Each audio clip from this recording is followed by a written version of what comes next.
Good evening, fellow creatures of the night.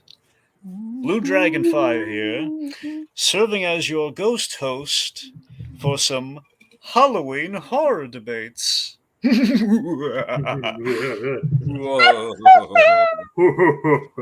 Oh, Tonight's terrifying topics: what Universal attraction should get a Halloween overlay? Who is the Deadpool of horror icons? And what horror franchise should Abbott and Costello cross over with next? Alright, kids, let's grab a couple of shovels and wake the dead as we pull the switch and come alive in the arena. So let's meet our fighters. In this corner, it's never truly Halloween unless we have a creepy clown. It's Tim Curry's worst nightmare, Jokerz. Hi, coming to you live from the middle of the day. And in the opposing corner, they called him a mad scientist, but in reality, he's a mad pharmacist that'll make you shudder with fear. It's Jacob Wile. I just pulled up in my Dracula. Yeah, and joining me this haunted night as co-judges, Tiki and Laser Dude. Welcome Ew. to Cinemassacre's Monster Madness. Oh wait, wrong channel. Sorry. So, how we doing, real quick? Doing great. I'm back in the ring after so long. Yeah, Doing dusting off good. those cobwebs on those gloves. Yep. Okay. And what can I say except groovy? Yeah. Strap on that chainsaw, man. Okay, so.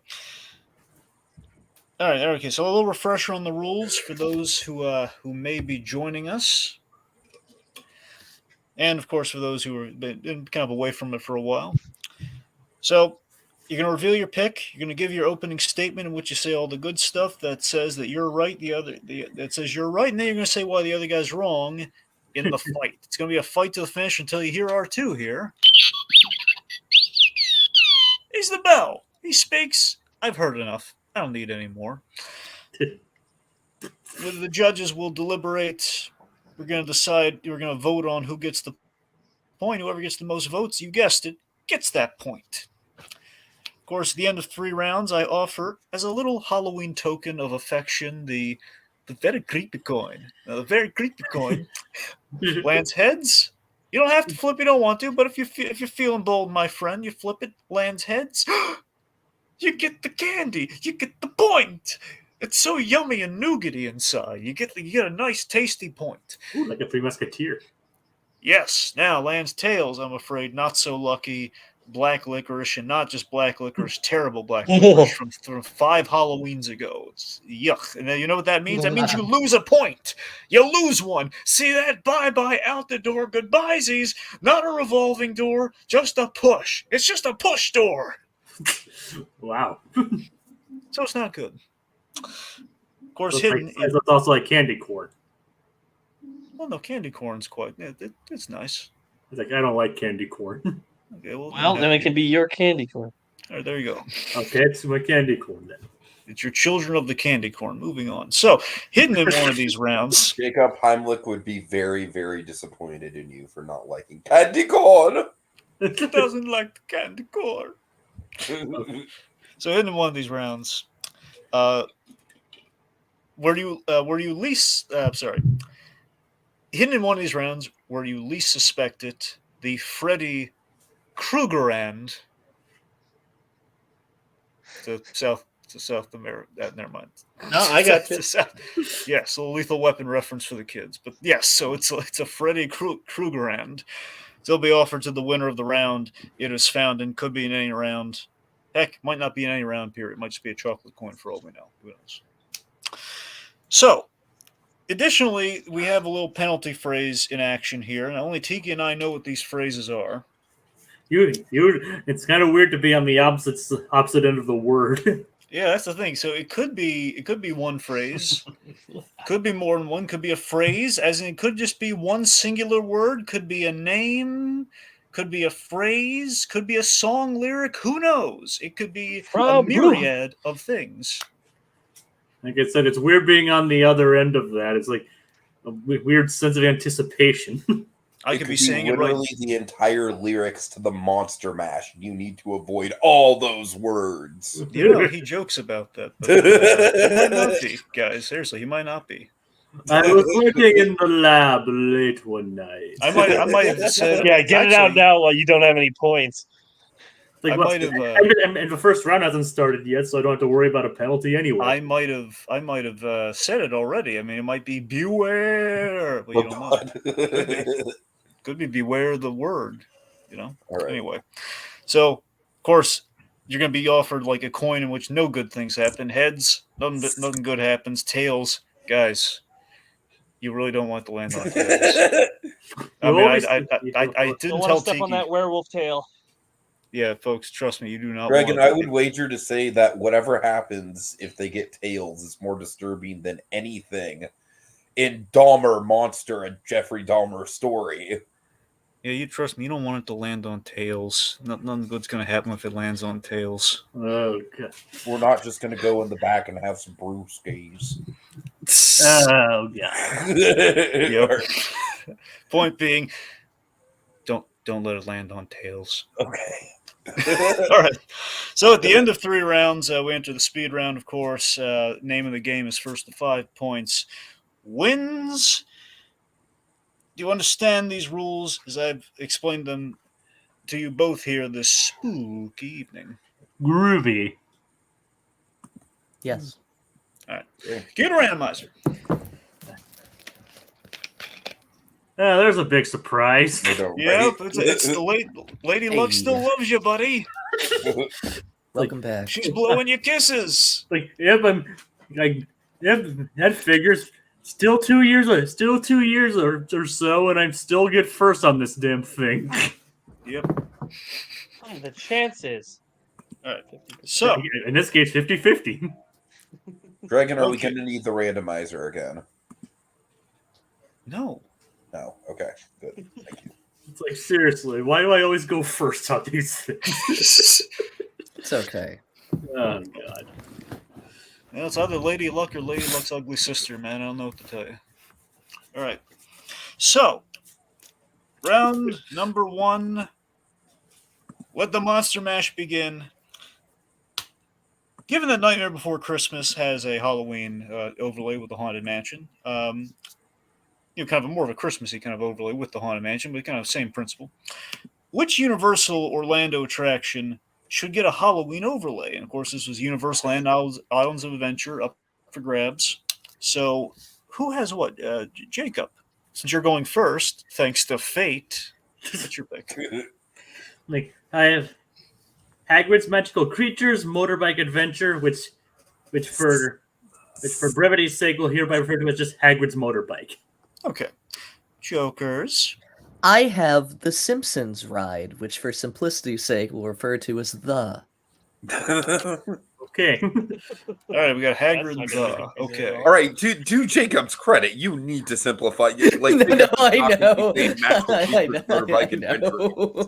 I know. Unless Jokerz just wants to call it the ride. Talking about the We ride. could do with that too. Yeah, just call it the ride. Yeah.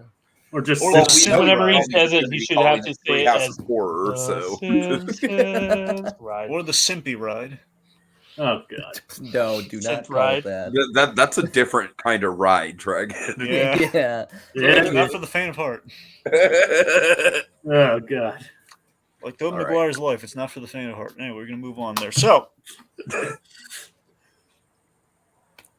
Jacob, when the opening statement, when you're ready, buddy. I was just waiting for the go-ahead. Yep, you got the go-ahead, buddy. Go on. Do it. Like, Hagrid's Motorbike Adventure, it kind of already has a good setup for it that could easily lend itself to the Halloween overlay. Like, as demonstrated, as shown in the picture here, it kind of like has this kind of like abandoned ruins kind of look.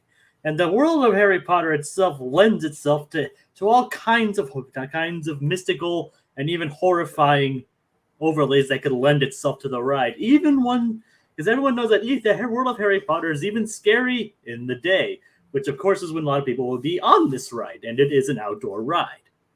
So,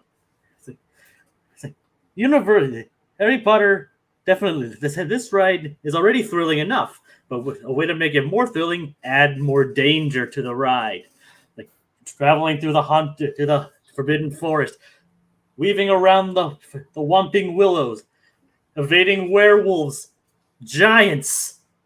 The world of Harry Potter is ripe for the picking, and you could even spruce it up, add more cobwebs, add more October manifestos. I know that's not the right word. Basically, you can spruce it up and even add daytime horror to the situation. Make it an unforgettable Halloween experience. Okay. Jokerz. Yeah, this is pretty cut and dry. Treehouse of Horrors is a very obvious choice. And I think it's very easy to do, very realistic to do. It's a movie, so it's just a matter of producing a new movie for it. You can add overlay, like Halloween overlay stuff to the queue fairly easily, A, with the screens, and B, with like the physical elements in the queue. I think it'd be pretty easy to give a Halloween overlay to. I don't have too much to say as an opener, but I think it's pretty cut and dry. And if you know Treehouse of Horror, there isn't really too much to explain past the concept. All right. Fight. Physically? Yeah, sure. Why not? Okay.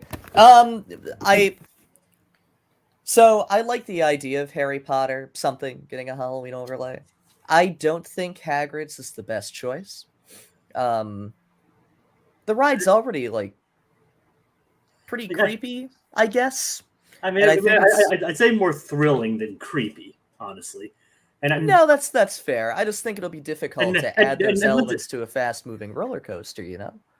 Well, that is and what you're suggesting doesn't really sound like an overlay. It just sounds like a scarier version of Hagrid's. Which is basically an overlay. Not necessarily. It's like at some point it crosses a threshold of being an overlay and it becomes a new ride. Or an upgrade to the ride, more so than an overlay. And have you seen...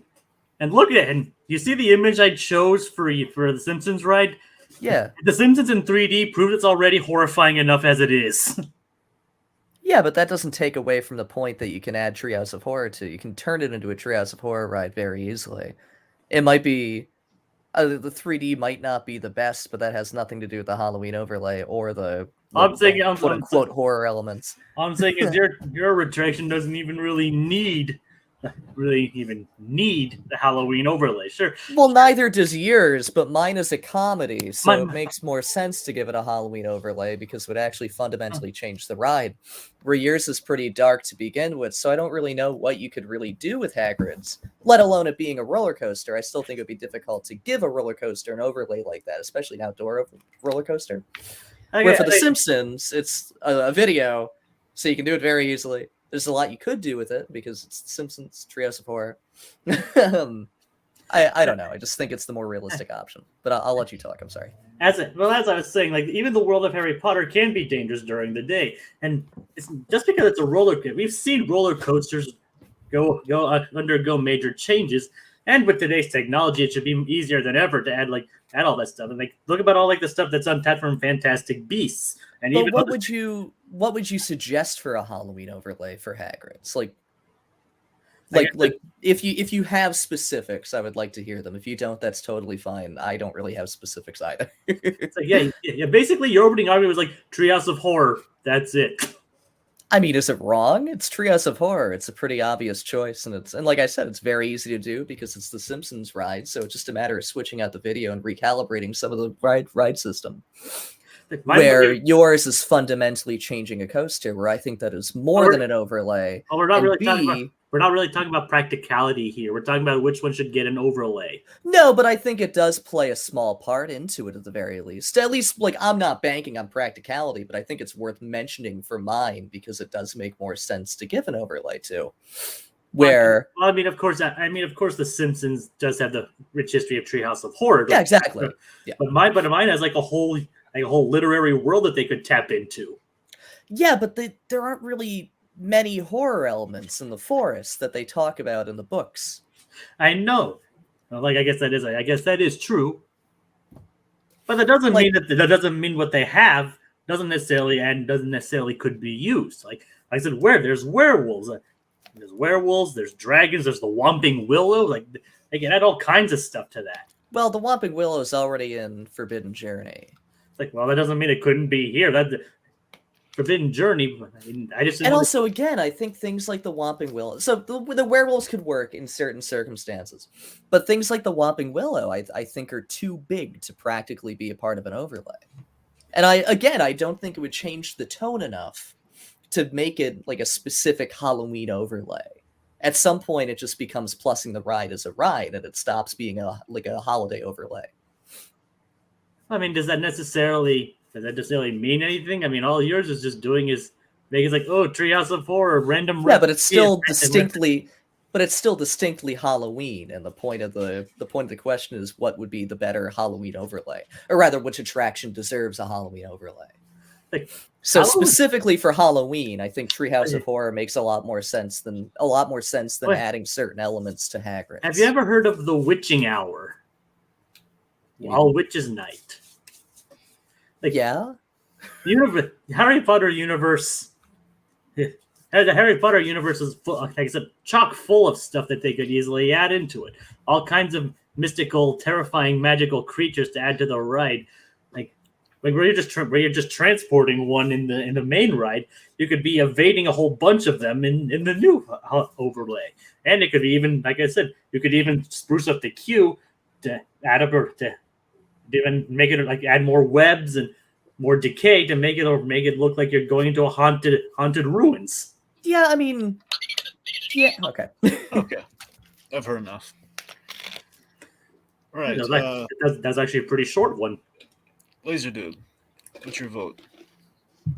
I feel like I was just looking at what are the main points that both of them made, and I feel like Joker's came up with a stronger point. Obviously, the Simpsons and Treehouse of Horror, he didn't really go into any detail of it, but he said how a roller coaster being faster for an overlay, it's just a lot of quick stuff. There's not a lot to see, and I think that I don't think that Jacob really said too much of what he could do beyond that, at least not enough in my thinking. I think he probably agreed with Joker's too many times. He's like, yeah, that's a good point. Like, we don't agree with your opponent. Personal opinion there, but I think I'm giving it to Joker.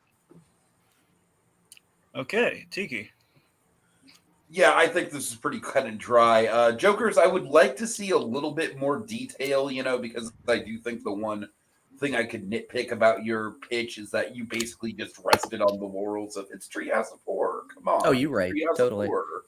But I do think you made a really good point with I wanted to follow up because essentially what Jacob was pitching was a really good refurbishment of the motorbikes. Essentially the kind of refurbishment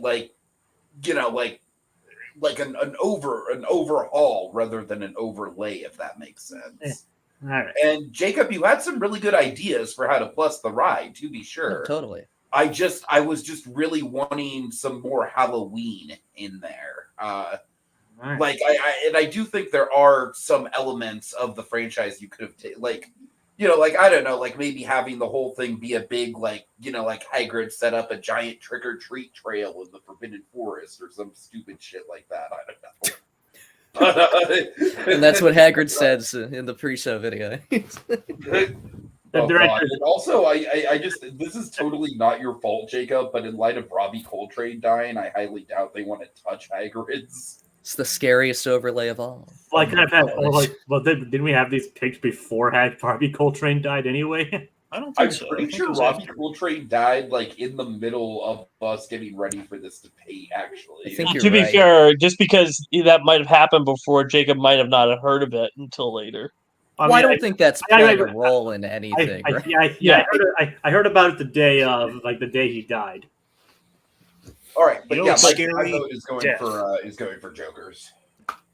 All right, so I not that it counts, but I say Joker's as well. So it's a clean sweep in round one. It's like, Right, the word was not said, Dragon. Thank God. No, yeah, no, it wasn't. Tiki, you didn't hear it either, right? I did not. Just want to make sure. This wasn't one I was very confident in, to be honest. Okay. I mean, like I said, I was going against Treehouse of Horror, though I honestly was expecting more of an argument for Treehouse of Horror in the first place. Yeah. All right. So let's see. So we're gonna move on. The word was not said. I'm gonna check for that coin. You know, I'm gonna check logically first. I'm gonna check the old trick or treat pail. And oh my God, there's a coin. Is it a chocolate coin? Sadly, yes. Oh my God. Oh, There's a no-go on that one. It's a tasty coin, though. Dragon, I feel like that was a lazy fake out on your end. You're just like, oh, there's a coin, but it's not the coin. You know, Is that a Joker's, what you challenge? should do one time is pretend it's not the coin, go to the second round and say, oh, I found the coin. It was actually the first coin from the first round. It was the coin. I was wrong. He's done something like that before. Don't tempt All me, right, lazy. anyways. Like I said, you've already done it before, Dragon. I know. I shouldn't give you ideas when I'm not in this round. You really shouldn't, lazy dude. You really shouldn't. Like it was double for you, Laffy McGee. It's you're challenging my fake outs. Tiki's famous nickname, Laffy McGee. Jack McGee's goofy cousin. All right. It's like my equivalent to cousin Arnie. Yep. All right. So, round numero dos. In light of the Deadpool 3 news we got to believe towards the end of last month, who is the Deadpool of horror icons? I went with Freddy Krueger. I went with Charles the Doll. Charles. Well, why don't you? You're not gonna. Look, if you're gonna say Charles, you're not gonna. Went give, with like, Charles the full name? Lee Ray. There you go. That's what I'm looking Alias Chucky the Doll. for. There you go. Charles the Doll. Little presentation. Yeah. All right. Makes it sound more The classy. guy's lucky he didn't transfer his soul inside like a Tickle Me Elmo. Oh, I know. wow. That's there. Now there's a remake for you. I'm good. Now, like, well, I guess once Sesame Street goes public domain, someone will do that. Yep. All right. So opening statement, Jacob. When considering the Deadpool of horror icons, the first one to pop into my mind was none other than Freddy Krueger himself. Even from the very beginning, where even though the first movie was definitely more serious in tone, it's like Freddy himself had the personality, even the sense of humor, and that would lend himself perfectly to being the horror analog of Deadpool. And even as the series goes on, it becomes even more increasingly obvious. The dreams could basically be like breaking the fourth wall, making people unaware of what was going on. What was going on? The increasingly creative ways in which he kills people lends itself exactly to what some stuff that Deadpool would do. And even one at the end of Freddy versus Jason, he winks towards the camera, so he even has the fourth wall breaking elements. Who else?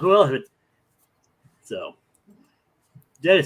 Freddy Krueger, and even has the similar color scheme. The picture I shows the red and black, even though he's red and green, but he has the red down, and even his face was mentioned in the Deadpool movie, was mentioned to look like Freddy Krueger. So not only does Freddy Krueger have the personality, he also has the look. Freddy Krueger and a topographical map of Utah, but we're just gonna go on to the opening statement from Jokerz. Yes. Hello. So Chucky the Doll. like Jacob said, I think this question was always like kind of gonna be between Freddy and Chucky. Like those are like the two characters that make the most sense for this question. My thing with Chucky is that I think he's very similar to Freddy in that he's self-aware. There's a lot of humor to him. But I think what sets Chucky apart from Freddy is that he also kind of exists outside of the world of his franchise, which I don't think Freddy really ever did. A lot of Freddy stuff was like firmly within the world of Nightmare on Elm Street, even though he was kind of outside of reality. Where Chucky is kind of everywhere. He shows up in movies. He shows up in like live shows. So I think he kind of works better as a Deadpool type character in that way because there's that self-awareness to him, as well as the humor, obviously. And as years have gone on, Chucky's become more and more of a comic character. So I think Chucky makes the most sense for a Deadpool to be a Deadpool type character. All right, let's find it out. Okay.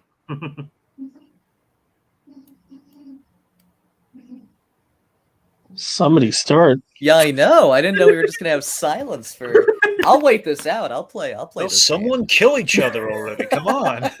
We're gonna sit in silence for 5 minutes until Dragon hits the Don't buzzer. kill him with old age. Just Deadpool definitely would have said something by now. Yeah, no. So like I said in my opening statement, I think the big thing with Freddy the big thing with Chucky that sets him above Freddy as a Deadpool type character is that he exists partially outside of the world of his films. And he has a level of self-awareness to him that I don't feel like Freddy really has. Freddy has a sort of omnipotence, but he never really seems self-aware very much, maybe a few times, but not nearly to the level that Chucky does. Oh, you don't think he's ever been self-aware to that level, huh? Need I remind you of Wes Craven's New Nightmare, where the whole point of the movie is the fact that that they keep making the movies to keep him within the movies, and he eventually breaks out. It's literally kind of a plot that would be followed with Deadpool kills the Marvel Universe. I mean, that happened in one movie, but I feel like Chucky is pretty consistently self-aware. Once they got past the Child's Play series, Chucky just started getting more and more self-aware, more and more comic, more and more outside of his medium. Where Freddy, they had New Nightmare, they did that once, then they just kind of immediately went back to like old, like in the movie Freddy, where he's omnipotent in the world, but he doesn't really interact with the audience. There's no like real like winks or nudges towards it being a movie or him being like aware outside of the movie, whereas Chucky consistently does that still. Well, there's more to Deadpool than just the meta awareness. Well, you're right. You're absolutely right. And on that note, I think Chucky is a funnier character than Freddy is. Freddy has a humor to him, but a menacing humor, where Chucky is more like classically funny, I guess, for lack of a better term. I'm going with like Deadpool from both the movies and the comic books, and even the games as well.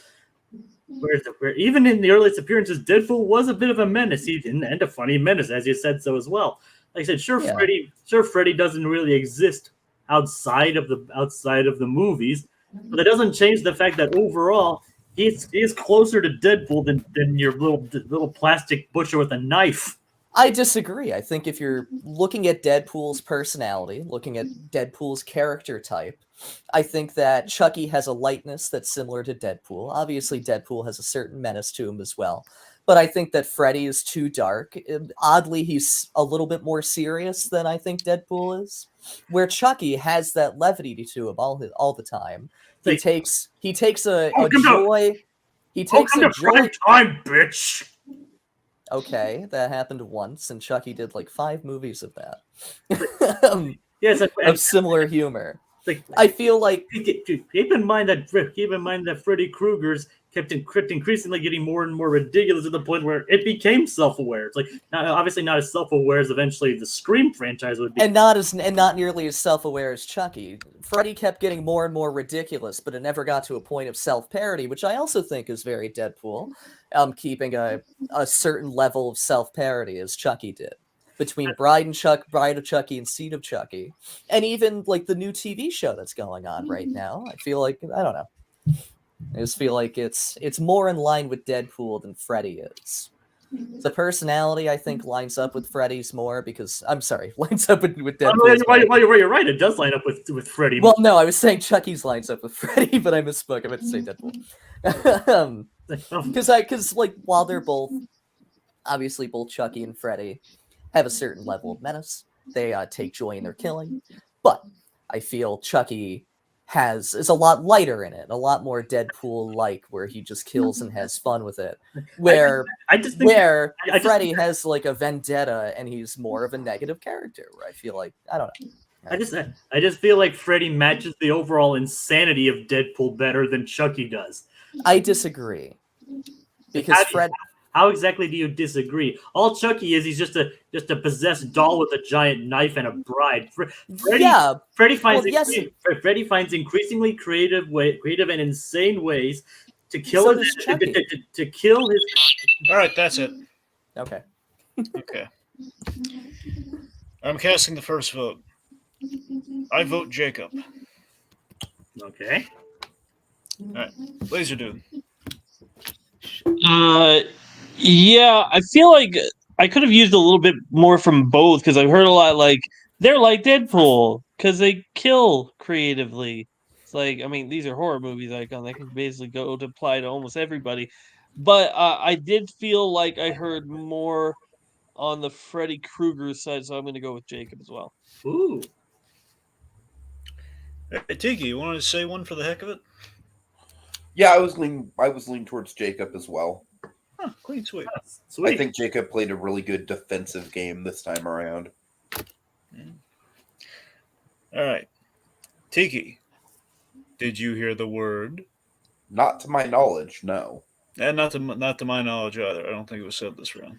Whew. We just have to say this. We just have to say the same words again, and we'll be safe. Yeah, just use the whole exact same argument for 2 more rounds. See how that goes. What's the word again? Word is the word. Everybody's heard about the word. All right. Okay, let me check this pumpkin here for the old coin. All right, let me reach on in there and uh-oh. Do you mind I'm doing a bit? I was giving you background. I was giving you background noise to amp it up and go with the coin. He was hyping you up, Blue Dragon. You're hype, man. Yeah. Thank you. So sticking my hand in the old pumpkin here, but there's a problem. I just realized something very, very bad right now. His hand is stuck. No, the pumpkin's lit. And my hand's on fire, and this is very painful. Oh my god! You have the vocal range of Captain Holt.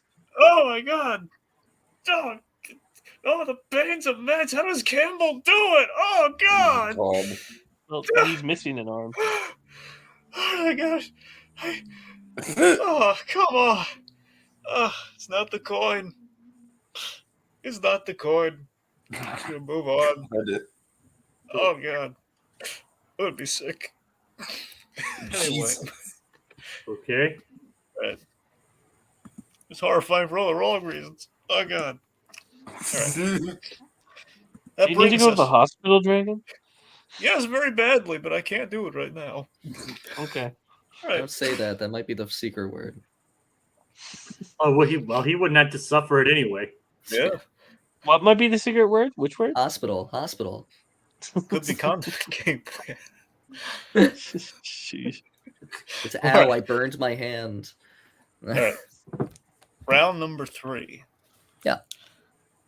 What horror franchise should meet Abbott and Costello Next? Of course, Abbott and Costello famously met a number of the Universal monsters, so here we're kind of breaking free here, like kind of all over the place. Could have been any franchise, so long as it wasn't just a one and done movie. So any franchise, any series of movies that in which Abbott and Costello would cross over with them would meet the title characters and or just kind of the title representative of that crossover into those movies.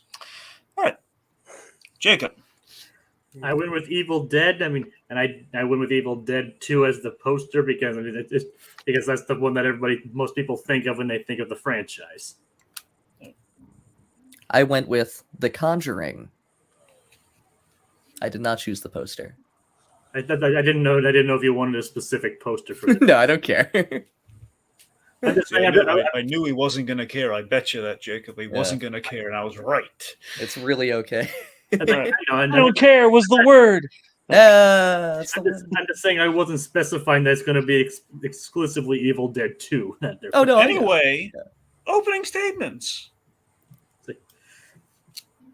Sure, Abbott and Costello's most famous outing with the meat series is obviously Meets Frankenstein, which is kind of more of a slower paced comedy.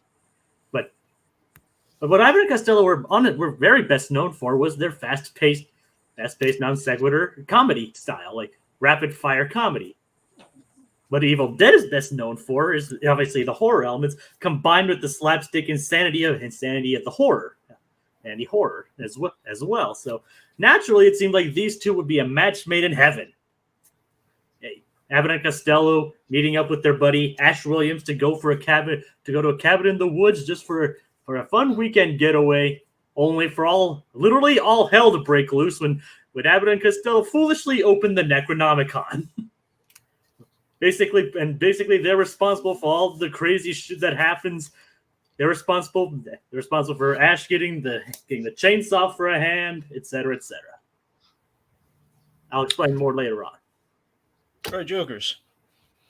Yeah, so I just looked it up, and if we're going by the Meets series names, this will be called Abbott and Costello Meet the Warrens. So, my thing with The Conjuring is that I think it'd be really cool to bring Abbott and Costello into a modern horror, and not just a modern horror, but a modern horror that doesn't have any comedy elements in it. Because I think a big thing that makes the Abbott and Costello Meets movies works is that the characters that they're surrounded by are played pretty straight. So Abbott and Costello are really the main comedy elements of those movies. So I think it would be fun to bring those characters into a fairly dark, pretty serious, very, very serious rather, horror movie, and see how they would react to those characters, to the scenarios seen in the movies. I just think it would be a fun way to parody and bring the characters into a modern lens. All right, my favorite comedy duo meeting two of my favorite people, Bruce Campbell and Vera Farmiga. Let's see how it goes. Fight it. See who's on first. I know if I diss Vera Farmiga during this, you guys are going to automatically make me lose. Maybe that's the secret word. I just know for a fact that if I say anything bad about her, they'll automatically. No, Jay, I won't hold that against you. I'm just going to hold it against you later. Well, and that's what I'm worried about. Yeah, no, not in life, just not in the score. Yeah, just in life. I'm just going to resent you for years onward. Just not right now. It's like, well, I'll keep that in mind. Yeah. All right, let's get on with it. Yeah. So my big issue with using the Evil Dead is that adding Abbott and Costello into it, there would be too much comedy. I think, like I said, my opening statement, I think a big reason why the Meets movies works is because there's some seriousness to it. Most of the other characters are played very straight, and most of the comedy comes directly from Abbott and Costello and the situations they find themselves in. We're throwing them into the Evil Dead, where it's very slapstick, very over the top, very wacky, even though there obviously is a lot of horror to it as well. I think it would be a little bit too much, and Abbott and Costello as characters wouldn't be nearly as effective because they'd be basically competing with the other elements of the movie. And that in itself could add to the comedic elements. Whereas, like, your movie's a bit too serious for all that. Like, Abbott and Costello, that would be more that would clash more than what would happen with the Evil Dead. Like, well, think of it this way. It's Abbott and Costello in a haunted house in a modern setting. So it's very serious, very dark. And then there's this Abbott and Costello, like, doing their fast talking, doing their normal comedy shtick, like, reacting to these modern horror elements. So there's, like, actual danger. And it's just Abbott and Costello being idiots for an hour and a half, like, tripping their way out of a haunted house with the Warrens. Or not with the Warrens, but with some contribution from the Warrens, because it's The Conjuring. Look at all the crazy shit that happens in Evil Dead. I mean, that's exactly the same thing that happens, except it's ramped up to 11. Yeah, but that's what I'm saying, is that adding Abbott and Costello in it would be too many cooks. It's literally too many cooks. You're not Because there'd be so much comedy competing with itself that it doesn't really there's no effectiveness to any of the comedy because it's just too much. You're not saying how that's exactly a bad thing. I mean, you're not. Yes, I am. You're not saying how that wouldn't be effective. I just explained to you how it wouldn't be effective. Because all the comedy would get lost in itself because there's so much going on. Like, Abbott and Costello would be wasted because there's all these other comedic characters like Ash, like the demons, like everything, the slapstick element, like all of that would be competing with itself. And then there's just no effectiveness to any of it. What would they exactly do in the Conscious Wanderers? Like, oh, look, there's a demon over there. Look, what's that coming out of her mouth? That's like no, I literally just said what it is. It's them reacting to the haunted house elements and stuff. Like, you could have them. You could do something. Sorry. It's like them reacting to it doesn't necessarily add for comedy. Like, at least. Well, no, it's not just adding for comedy. It's how it's looking at how these characters would react to this serious scenario. And that's where the comedy comes from. Is that you have an Abbott and Costello in a situation that they would never normally be in. And then them reacting to it in their normal shtick, which is where the comedy would come from. Because the other characters are serious, but they're not. Oh, and you're saying they usually find themselves in a haunted cabin full of vicious demons and plant monsters. Yeah, because they usually find themselves in that kind of situation. But that has nothing to do with that. What? No, obviously both of our concepts are a situation they wouldn't normally find themselves in. But what I'm saying is that mine would be more effective because yours would have too much clashing comedy in it. There's no levity. There's nothing to really bring horror to it, and there's nothing to Abbott and Costello shine. Evil Dead 2, and Evil Dead in general, especially regarding the first movie, even the TV series itself, those still maintain elements of horror in it. No, of course they still maintain elements of horror into it, but you're ignoring the fact that it's also a comedy. My issue with you're just adding two clashing comedy characters to a comedy horror, and you're adding comedy to a movie series that doesn't need comedy which is what the original movies did. That's what the original Meats movies did. And even the original, they were 1930s horror movies that they added comedy characters to, even though they didn't need it, and it worked really well. The original movies already had comedy characters in them. They were just doing something different when they added Abbott and Costello to it. I mean, they didn't really have comedy characters in it. Frankenstein didn't really have comedy characters in it. Like, Dracula didn't really have comedy characters in it. Yes, they did. Yeah? I don't remember, inspectors, all kinds of other crazy characters. There were comedic elements in them. But there might have been small comedic elements in it, but again, it's not like Evil Dead, because Evil Dead is I want to say 60-40, 70-30, horror to comedy. Where there's a lot of, comedy to horror. Where there's a lot of comedy in it, there's also some horror elements. Where I feel like Abbott and Costello will be lost and wasted in that. And that's my biggest issue with your concept. My point is that they would add to the comedy. They would add to the insanity of it. I don't think they would. I feel like they would be more effective in a scenario like what I'm suggesting, where it's a pretty straight horror movie with Abbott and Costello doing their shtick in it. And that's where the comedy would come from. The comedy is adaptive. Like I said, they've done all kinds of stuff with their comedy. Yeah, comedy is adaptive, but you can't really have it clashing at the same time. It's clashing with the horror elements of The Conjuring. Yeah, but it's totally different because it's clashing with something contrasting. Clashing two different kinds of comedy together just kind of muddles both and lessens the effect of both. Now, I honestly disagree. Like, adding two different kinds of comedy adds everything for everybody. I disagree. I think I just think it's kind of losing the effectiveness of both. And Ash should be less effective. Abbott and Costello would be wasted. Honestly, the horror would still be there, but it wouldn't have anywhere near as an effect because they're all just saying jokes at each other. Where I feel like Abbott and Costello in a modern haunted house horror movie would be really unique. It would be really fun. to throw that specific type of comedy and those characters into a scenario like that where everything else is pretty straight, and that's where the comedy would naturally arise. The problem is the whole concept of yours just sounds straight up boring. I mean, I disagree with that. Okay, that's it. All right, Tiki.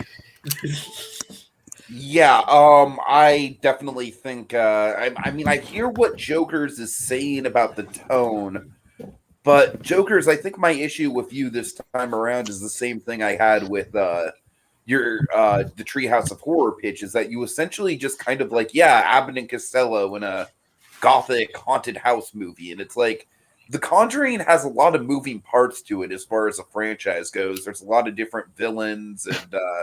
To be fair, I never said gothic. It's literally a cinematic universe. So I just didn't get the detail. And whereas with Jacob, Jacob at least gave us a good pitch of, they're good buddies with Ash Williams. Ash Williams and Abbott and Costello were on are at a cabin, taking some time off, so a little R&R, and then Abbott and Costello open the book. That sounds like a setup for a meat movie. Whereas what Jokerz is pitching is basically just, I don't know, like Jokerz, I wish you would have leaned into the actual elements of the franchise a bit more. I feel like you could have had something with the Warrens, but you didn't even really, really mention what makes them distinct as characters. You just kind of name drop them. So I mean, honestly, I think we got kind of lost in fighting over the semantics of no, I agree, but I'm just saying horror but I'm just saying I just didn't hear the same kind of detail for the I know. No, I get you. That I did for Jacob. So my vote's going to go for Jacob. All right. Laser Dude. Yeah, I feel like this kind of just devolved into a debate over one point, which movie Abbott and Costello fits better in.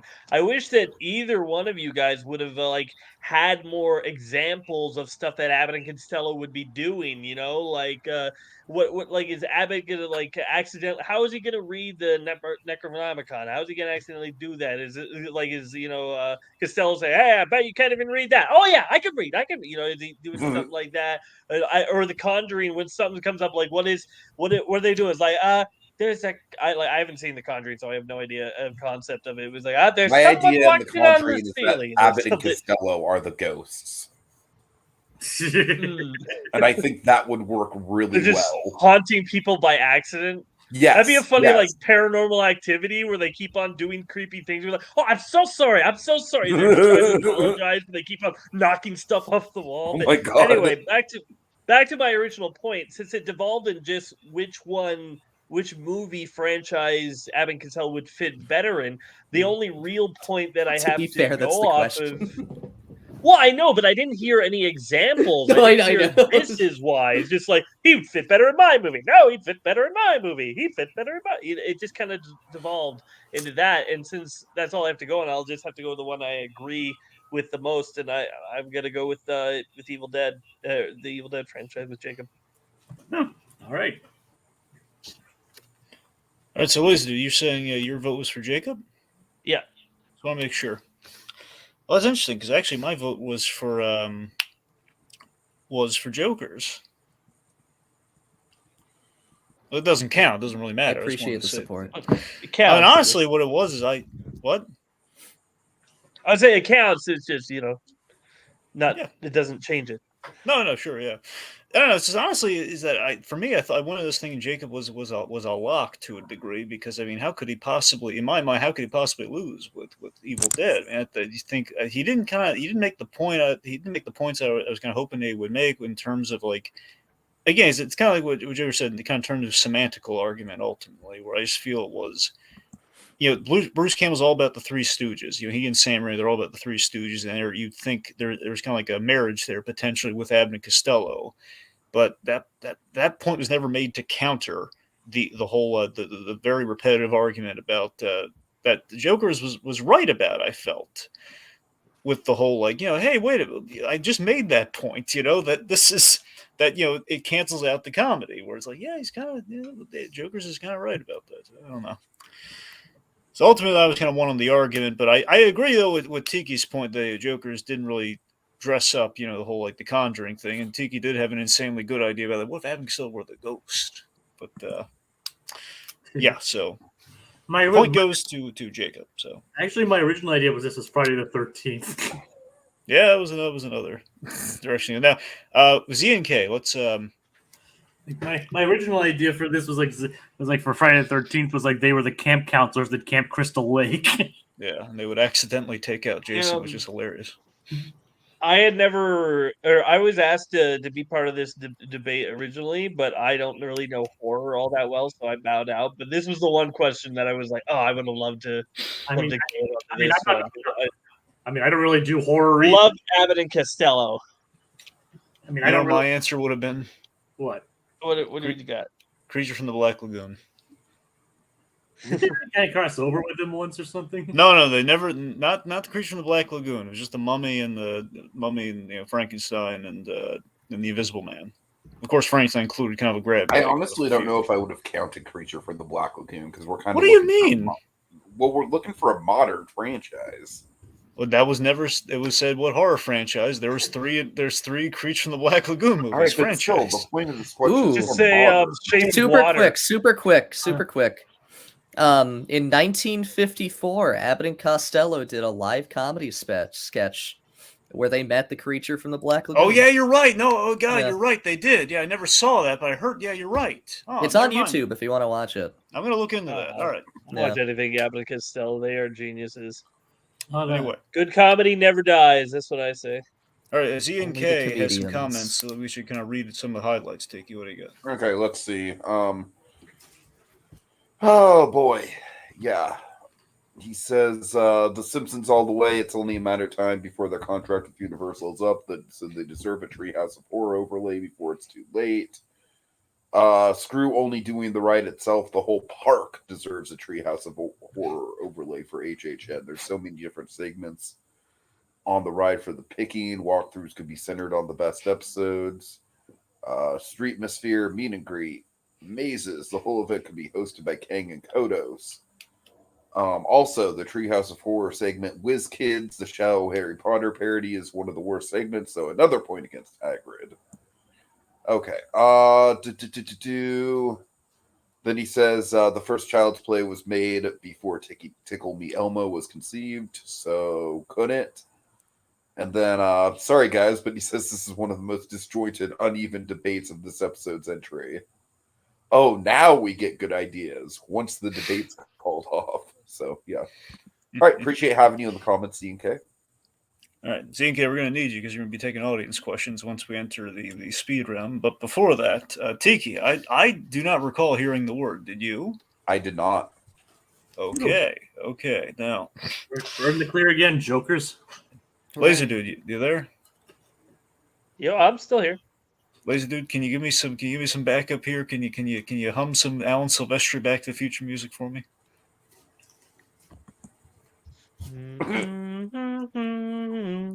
All right, I'm looking for the coin. You know where I'm looking to keep things on brand at Universal. My Back to the Future DeLorean Bank. I'm looking in there. You know why I'm looking in there? I'm going to tell you why. Because it's Back to the Future Day today. Oddly, not November 5th, but I'm looking in there. The long missed ride. And speaking of The Simpsons earlier, I'm opening the bottom of it. I'm pulling out the plutonium core.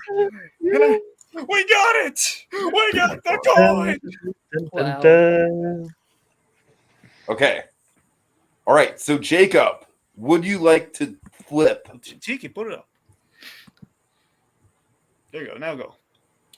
Would I like to flip? The I'm sorry, Dragon. What's the name of the special coin?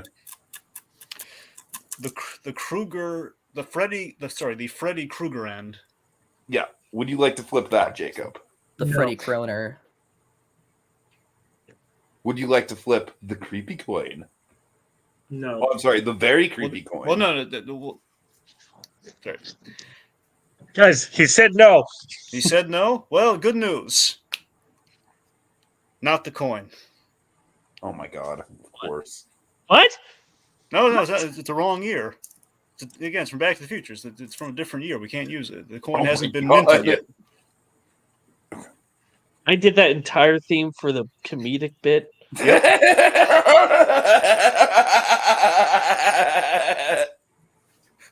I feel used. All right.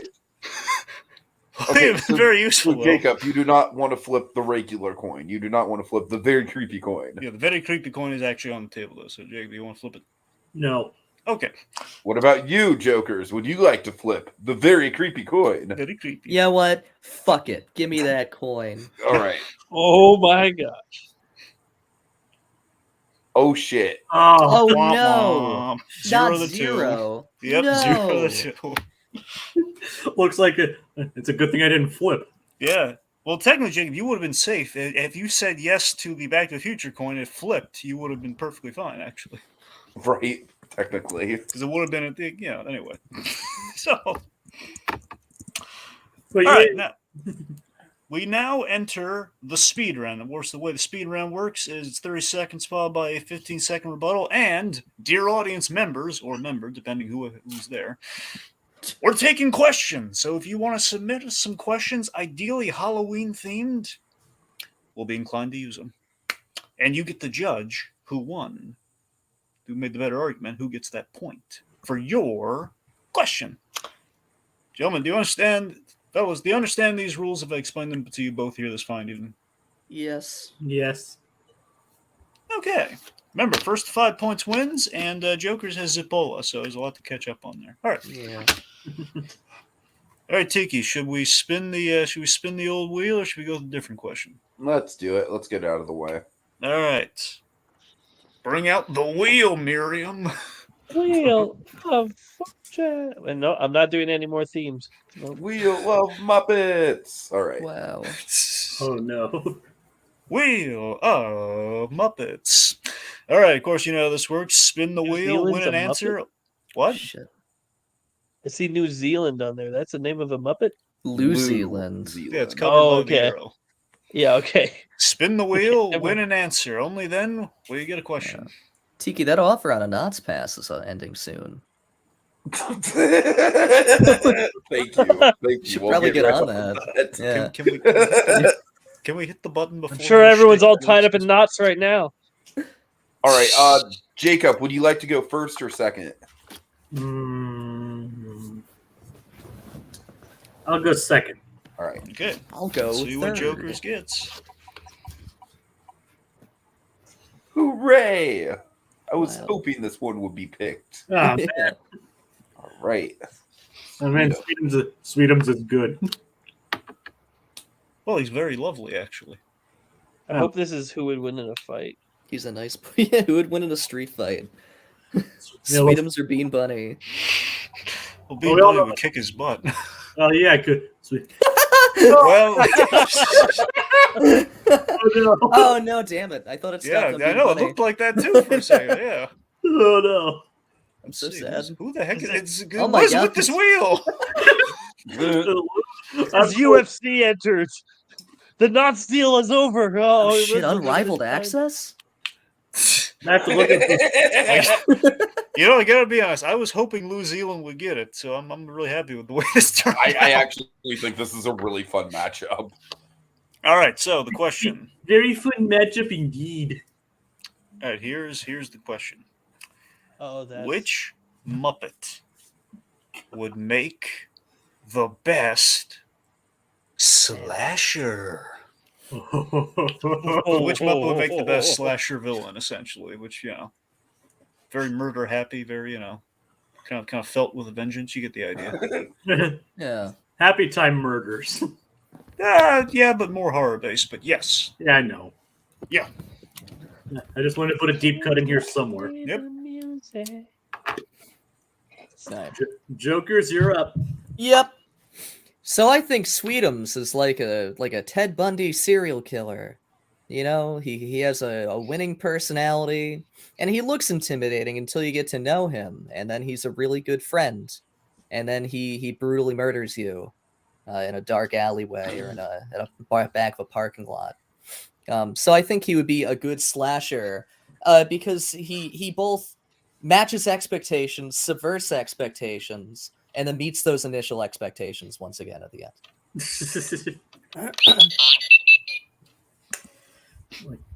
Have you seen New Zealand? You just know there's something lurking beneath him, waiting to go off. I mean, just look at that grit. Just look at that, the way he talks, the way he was like he is, of course. Like of course he creates a veneer of mystery, but of course, but behind that veneer is a body count, and his murder weapon, of course, is none other than a razorback swordfish. So I think the only thing New Zealand might be killing are fish, but he seems very like he'd be sad about killing fish. Also, contrary to popular belief, fish are pretty soft, so it'd be very difficult to kill someone with a fish. He would just be throwing fish at people. So he might be a failed slasher, but I don't think he would be a good slasher. And Sweetums wouldn't want to kill anyone at all. I mean, seriously. And as we're talking about, Bean Bunny could kick his ass in a street fight. New Zealand would at least be able to rack up a body count, even if it is a fish. And besides, fish are sharp. They can still be used as an effective weapon. All right. I think just for giggles, Laser, you're going to judge this one. Alrighty. Well, this one was a very good points back and forth. I think though in the end I'm gonna say I like Joker's pitch of like a Kai who looks creepy at first but then wins you over and then like, oh dang it, I was right all along. Those first impressions. Yeah, that was good. Also, I didn't hear boomerang knife. I threw it away. It kills the person and it comes right back to me, Oh my or God. something like that. Yeah, But I'm gonna go with Joker's for this one. yeah. All right. So Joker's has Joker's. one on the board. Back on the board. Back on the board. Um, All right, I'm gonna check. Tiki, Yo. you hear a word? No. Neither did I. All right. oh boy. You know, I'm going to check the trusty utility belt because I'm going as Batman this year for Halloween. So I'm going to take a little look-see. Of course you are. Well, you go as Batman every year. Well, not every year. That's every day, not every year. No, I remember some years he went as Spider-Man. It's like, well, I guess either Captain America or Commissioner Gordon. Yeah.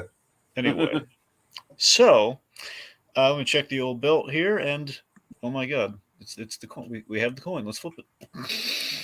All right, Joker. Well, let's offer it. I should say, let's offer the Kruger, the Freddy Krueger end.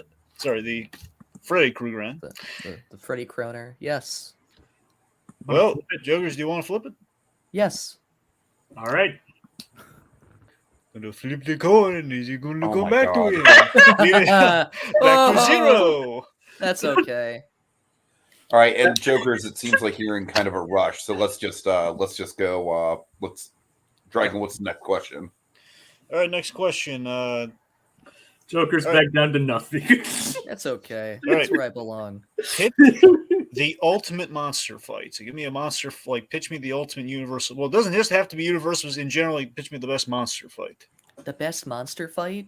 Does that have to be like a giant monster or just a horror? Not monster? giant though. No kaiju.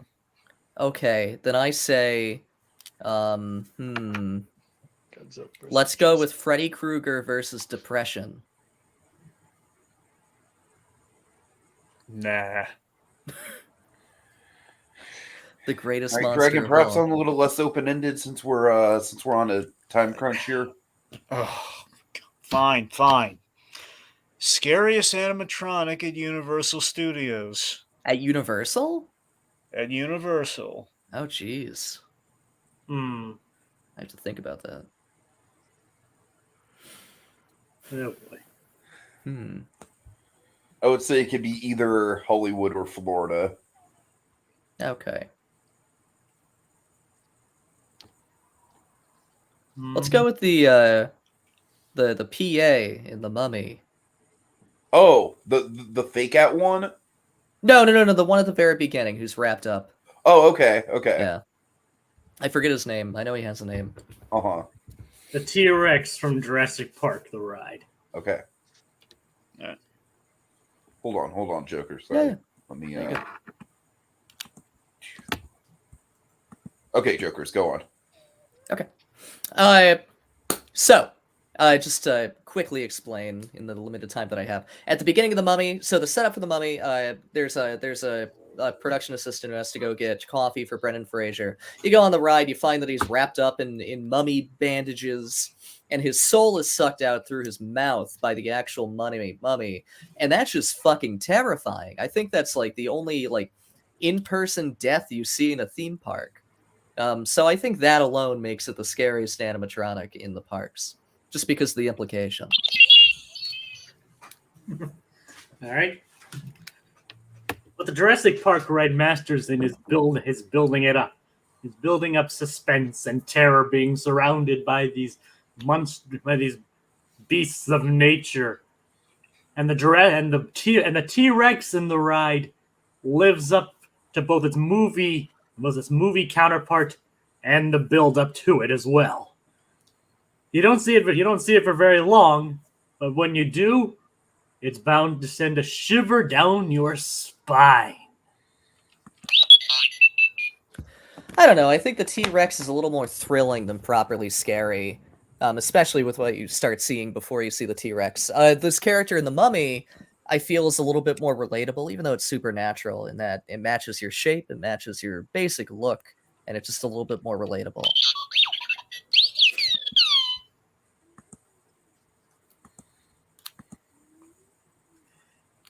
Well, you see, the thing is, I don't remember seeing that when I went on the ride at all. The timer's not going. Sorry, go ahead. Like, I actually didn't see that when I went on, so I don't know if I missed something or what. But I still don't think that's as scary as like the prospect of being chased by a T-Rex that's 10 times taller than you are. Not part of the argument, but it's for posterity. It's literally the first plot point in the ride. In The Mummy. Yeah, I know. Okay, I'm just gonna take you call this one.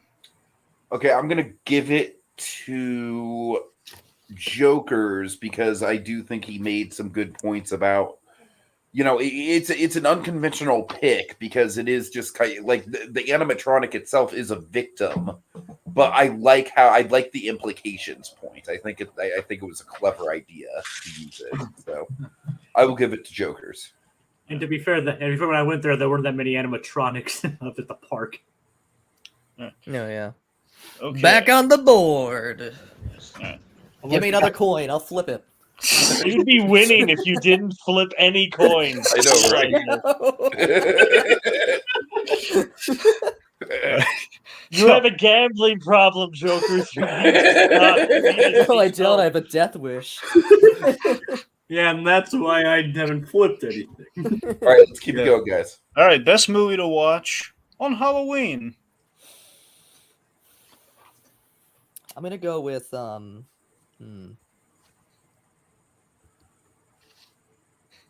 don't know. I'm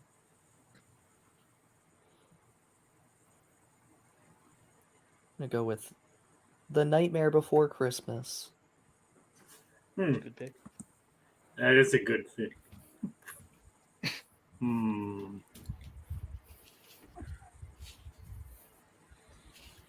Yeah, what the heck? I'll go with Halloween.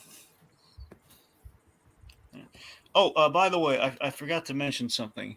Trick or treat. It's a trick question. Okay. Oh. All right, so this is a best movie to watch on Halloween during a zombie apocalypse. So there's a zombie apocalypse outside breaking down your doors, your last moments on Earth before you're zombified, outbreaks happening.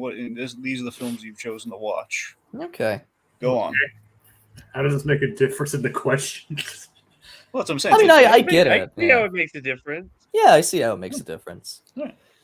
Okay, since I have limited time, Nightmare Before Christmas is a comfort movie for a lot of people. So as I'm about to die, I would like to watch a movie that's comforting, a movie that's nostalgic, a movie that makes me forget about all the troubles just outside my very thin door.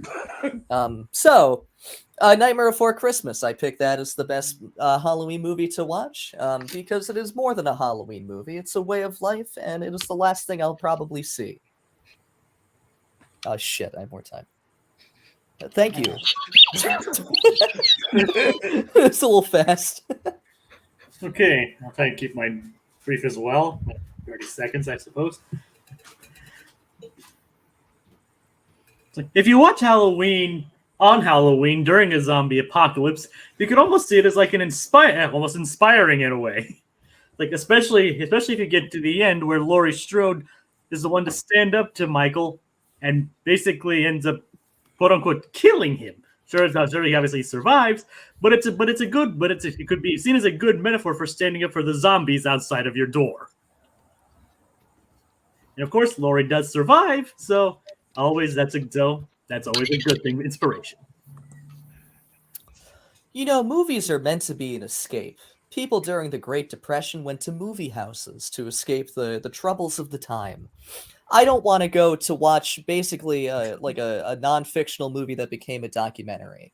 I would much rather watch a stop-motion escape for an hour and a half before my inevitable death.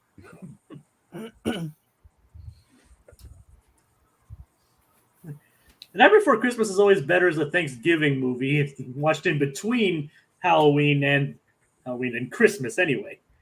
And as I said, what's better than a zombie apocalypse than the hope of triumphing over insurmountable evil?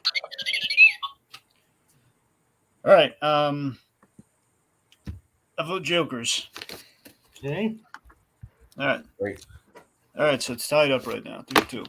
2-2. Okay. Joker's, if you do have to leave, would I be You could able do next to one wins. I mean, yeah, we could play to 3 if you want. I still have like 5 minutes, so it's not a huge deal. Or if Okay. you want to step in for me, you can do that too. Whatever you guys want to do. I was kind of thinking I could maybe step in for him. Yeah, totally. If you want to do that. What do you think, I don't Dragon? have a problem with that. I don't think we have much of a choice. It's either we play to 3 or you step in. Like, what do you want to do? Do you want I'll to step in? Okay. You want- But he knows the words. Oh yeah, he can't step in. Yeah. I Hey, know Laser- the word. Just Laser change the Dude, you words. want to step in? Sure. Okay, Okay. Laser Dude will step in then. Oh God. Okay. So we'll do the. I'll do Are this you last sure you don't round. want to just make this the last one? All right. Let's just make it the last one. Okay. Because I'm just saying, like, Yeah. like if Laser Dude steps in, like he doesn't even know horror all that well. Like, All right, I mean- fine. I mean, I don't really either. Tiki, should Neither I do go? I, honestly. But Should I go with the experimental question or should I go with the funny question? Experimental. oh, go experimental. Okay, we had a question submitted from Chris.R.Notarelli. Oh, okay. How You exactly couldn't. experimental? Oh, it's experimental. Well, we're gonna have to find out. All right, so here's the experimental question. This is a perspective debate, which we do not do often. So basically, it's about horror franchises and continuity. So here are the two perspectives, and wait until I say both of them, the two perspectives, and you're going to pick one. You're going to argue it. Okay? Okay. Okay. Do you keep the continuity of a franchise going, as in it just keeps going until it dies, as in everything counts, everything happens, just going to keep going and going and going and going, like the Friday 13th, if you will, or do you reboot when you're basically in a convoluted corner, like the Halloween movies? Okay, there you go. I think that's too abstract a question because my response would be somewhere in the middle. We got to argue with respect, like a debate. You're assigned a position. So what position do you Oh, want we're to argue? assigned a position. Yeah, Oh, you God, okay. got to pick a position out of the two. So who wants what? Well, Whoever says the position they think they can argue the best Yeah. first. Fuck, I don't know. Okay, I'll make it easier. I'll go with reboot. There you Then I'll go. go with keep it the same. You sure we want to use this question, Dragon? Fine. Too well, late what is it? now. I asked you if you want to go experimental. This is what I get. Fine. Okay, are we going with this question or are we going with the I funny just one? want to make sure that the last question counts and that you guys aren't like fumbling over yourselves. Fine. We'll use the simple question. I'm sorry, Notarelli. See what I'm up against. All right. Which serial killer would make the best serial mascot and/or spokesperson? I'm glad we're going with this one. Charles Manson. Give me 1 second. Good old list of serial killers. Yeah. lightweight. It's Charles Manson. Yes, I'm gonna go. Fuck, who do I want? I'm gonna go with John Wayne Gacy. Okay. Yeah. There's no one with Jack the Ripper. All right. Manson versus Gacy. Yeah. The eternal battle. The beard versus the clown. Epic Over a rap bowl of battles cereal. of history. You know what their victory is? Cereal. Yeah. All right. It's for all the marbles.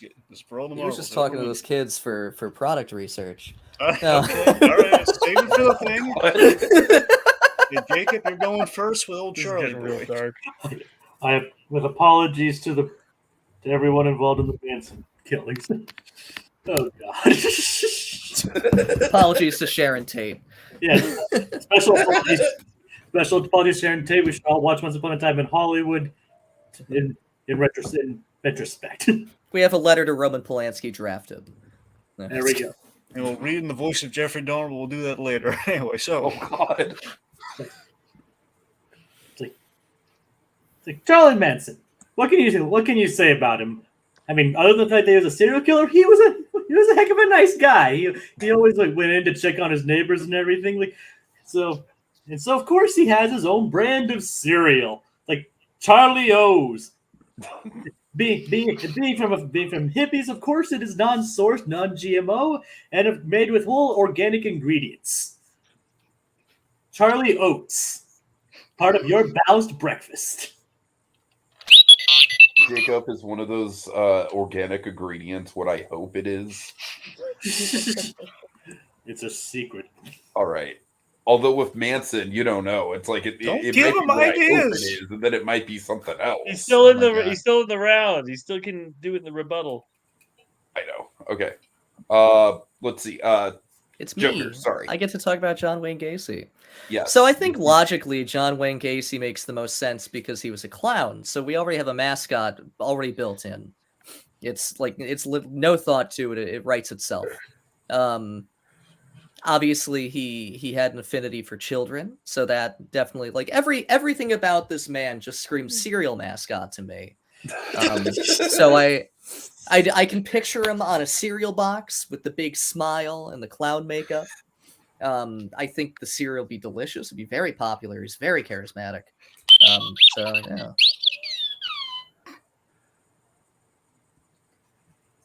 There's a reason they don't use clowns as mascots for these things. Because clowns are scarier than just, an average, ordinary guy with absolutely nothing wrong with him whatsoever. And of course, I'm talking about someone else.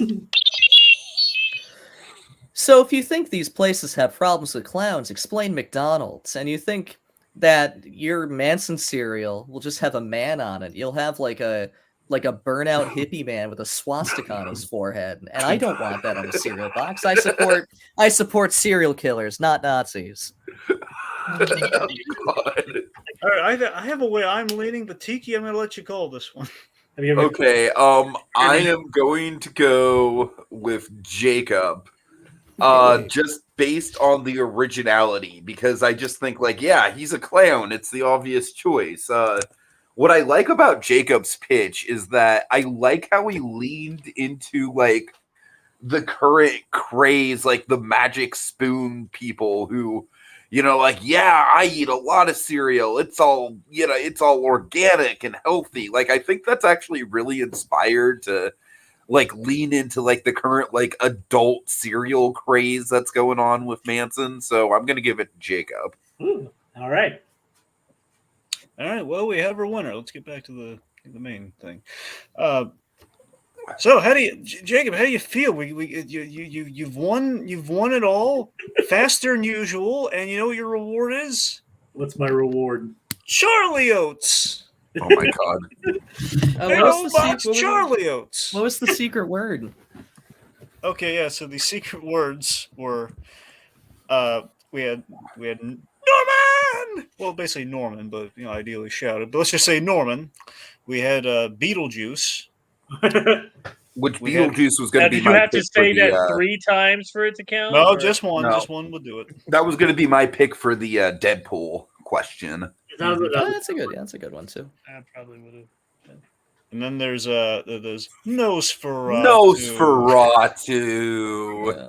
And lastly, I'm surprised no one really. Well, Frankenstein didn't really come up, but had he come up more, it would have been. If anyone made the statement or a variation on the statement, actually, Frankenstein's the doctor, not the monster. If anyone said that, they would have got him. Instant loss. You're just instantly disqualified. Yes. No, shut up. Pretentious douchebag. Shut up. It applies to both. It does. It just automatically ends the debate in a stalemate. It's like we just Exodia we and just stopped Yu-Gi-Oh. the stream. We are experiencing technical difficulties. Please stay tuned. We're experiencing technical douchebaggery. Please stand by. Anyway, Okay. this has been a blast. Oh, that wasn't really a lot of fun. It's been a blast Play and a some- monster mash. Shitty games that suck ass. Am I right, Tiki? Indeed. Yeah. What?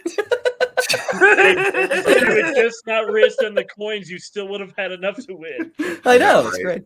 It's fine. Jokerz, you feel like going and plagiarizing some like mid 2000s movie reviews for our horror vlogs? What the fuck? What are you talking about? Okay, now I'm the one. What?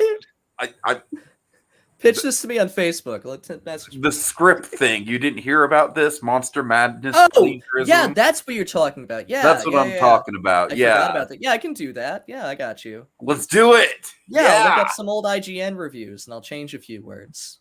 All right, happy be early great. Halloween, folks. Yeah. Ooh. Groovy. Ooh. Spooky. Hey, Apple!